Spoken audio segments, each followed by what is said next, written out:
30 سال جو کشمیر کے رہے ہیں، مالی جانی نقصان کے ساتھ ساتھ ہمیں ادبی نقصان بھی بہت اٹھانا پڑا ہے۔ 30 سالوں میں ہم نے کئی ایسے چراغ جو بجھ گئے ہیں، جیسے راہی صاحب اور بھی شخصیات تھے، زرگر صاحب تھے، اور بدقسمتی سے 2 دن پہلے غلام نبی خیال صاحب بھی اس دنیا سے۔ دیکھیں، میں آپ کو بتاؤں، یہ ایک ٹریجر تھے۔ ان کی کنٹریبیوشن نہ صرف ادبی، سیاسی کنٹریبیوشن بھی ان کی بہت بڑی تھی۔ یہ ہم نہیں جانتے، کئی ہمارے جوان نہیں جانتے۔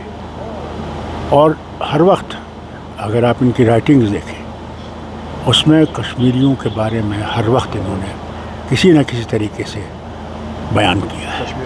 ہاں، بہت، اور کشمیر موومنٹ میں بہت آگے تھے، جوان تھے یہ۔ اور میرے والد کے ساتھ بھی ان کے بہت اچھے تعلقات تھے، بہت تعلقات تھے۔ اور آج 2 دن پہلے یہ گزر گئے۔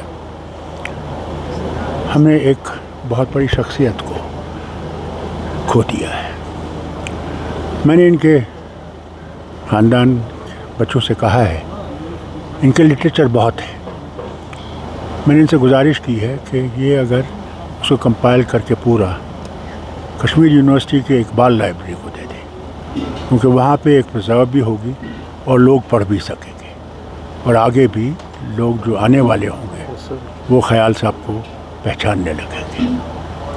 ایسی شخصیتیں مرتی نہیں ہیں، ضرور اس دنیا سے چلی جاتی ہیں، مگر وہ سب ٹریجر یہاں چھوڑ کے جاتے ہیں، جس کا فائدہ ہمارے بچے، آنے والے بچے بھی اٹھائیں گے۔ ڈاکٹر صاحب، چونکہ انسانیت سے بڑھ کر کوئی چیز نہیں ہے، جب بھی کسی کی موت ہوتی ہے ہر کسی کو افسوس ہوتا ہے، اور وہ کسی بھی مذہب کے ساتھ وابستہ ہو۔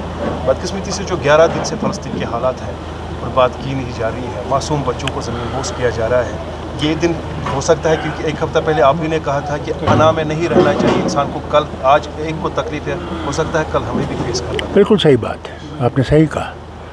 افسوس تو مجھے اس بات کا ہے کہ عرب ملکوں میں نے کوئی ایسی آواز نہیں سنی کہ وہاں کے لوگوں کے بارے میں وہ احتجاج کریں، وہ یونائٹڈ نیشن کو جگائیں، دنیا کو جگائیں۔ آپ دیکھیے، BBC نے ان کی خبر کو پہلے دیا نہیں تھا، تو آپ دیکھیے لندن میں کس طرح ان کے BBC کو گھیراؤ کیا گیا کہ جب تم کہتے ہو کہ ہم سچ بیان کرتے ہیں، تم آج سچ کیوں نہیں بیان کرتے ہو؟ افسوس تو اس بات کا ہے کہ ہندوستان جو جواہر لال نہرو کے وقت سے فلسطین کے ساتھ رہا ہے، اور فلسطین کے لیے ہر وقت کہا ہے کہ جو ان پر ظلم ہو رہا ہے اس کو ختم کرو۔ یہودیوں کو وہاں بسایا گیا 1917 میں، انگریزوں نے سازش کی اور فلسطینیوں کی زمین ان کو دے دی، اور وہ بڑھتے گئے اور فلسطین کی زمین کو اور بھی قبضہ کرنے لگے۔ اور جو وہاں پہ لوگ ہیں، ایک اپارٹائڈ کا معاملہ ہے، جیسے ساؤتھ افریقہ میں تھے، کالے اور گورو میں، وہاں جو ظلم وہ مسلمانوں پہ کر رہے ہیں، میں بیان نہیں کر سکتا۔ افسوس اس بات کا ہے کہ ہم آج ہندوستان میں وہ آواز نہیں ہے جو ان کے لیے زور سے بول سکے۔ لیبنان کی طرف سے اور افسوس مجھے اس بات کا ہے کہ صرف لوگوں نے، جن کو ہمدردی ہے اس لوگوں سے، انہوں نے آواز اٹھائی ہے۔ سرکار نے تو اسرائیل کا ساتھ دیا ہے۔ افسوس تو مجھے اس بات کا ہے۔ لیبنان کی طرف سے تھوڑا سا ہاں، میں لبنان نے اور ایران سے، مگر باقی ملکوں کو سی the question is، جہاں تک as far as Middle East is concerned, it's in turmoil, terrible turmoil۔ اور اگر وہ پیشن گوئی سچائی کہ ایک دن اسرائیل سارے عرب ملکوں پہ قبضہ کر لے گا، اس کے لیے ہمیں ہوش رکھنا چاہیے۔